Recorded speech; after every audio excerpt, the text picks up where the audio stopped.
Well, RSS has called for Indianizing the current system of education. An article in the Organiser, the RSS mouthpiece said the current education system has led to loss of the treasure and techniques of the Indian knowledge as well as creation and application. The article called for the system to be improved via Indianisation. According to the article, the British education was designed to uproot Indians from their traditional knowledge system, saying the system was created to run state machinery as per their convenience. It adds, and we quote, "The corollary of this British legacy is that we lost the treasure and techniques of our knowledge, creation and application." The editorial says the current Indian education system is neither here nor there, as a result of which graduates are not productive in the applied world and high-performing professionals are socially and morally disconnected. RSS slams educationists Ramchandra Guha and Romila Thapa, who it says talk about change but benefited from the status quo. There is often emphasis on formal education. We need to have to rejuvenate our traditional knowledge system. Okay. We have treasure of traditional knowledge system, and Western countries recognize that. It is we who don't recognize. It is 60 years of the secularist regime. They have ignored the Indian system of knowledge and the Indian thinkers, and they have projected a few thinkers in history books. And that is the reason that new generation don't know about the real history of India. No, very clearly, RSS seems to have had a problem with the Indian education system forever and forever. The only productive ideology that they understand is the ideology that they wish to promote in this country. And Ms. Smriti Irani has been obliging the RSS by following the roadmap that has been set by RSS.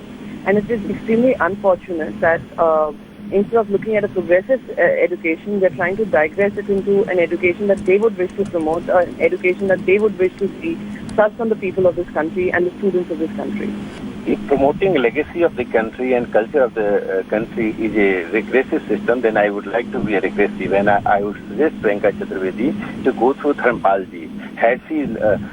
Does she know Dharmpal? Who is Dharmpal?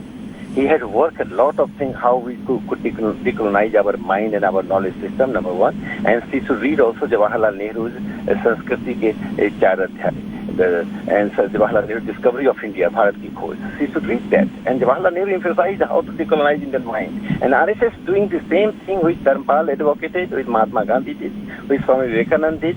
And we are for the Indian system of education. We are not for the British system of education. It should be India-oriented, India-centric. What is wrong with the Congress?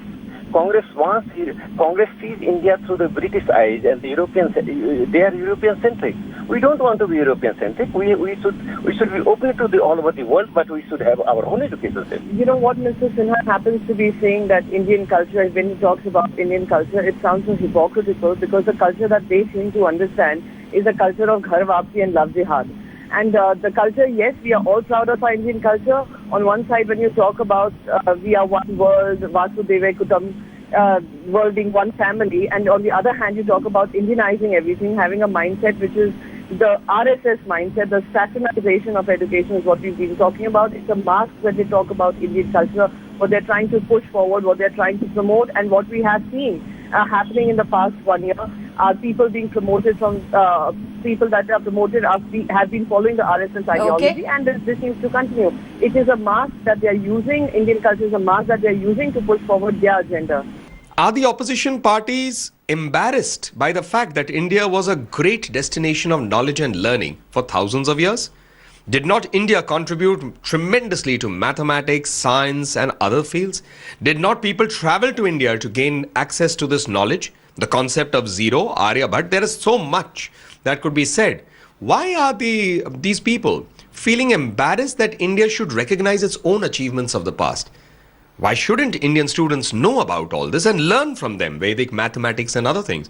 This has nothing to do with politics. This has nothing to do with ideology.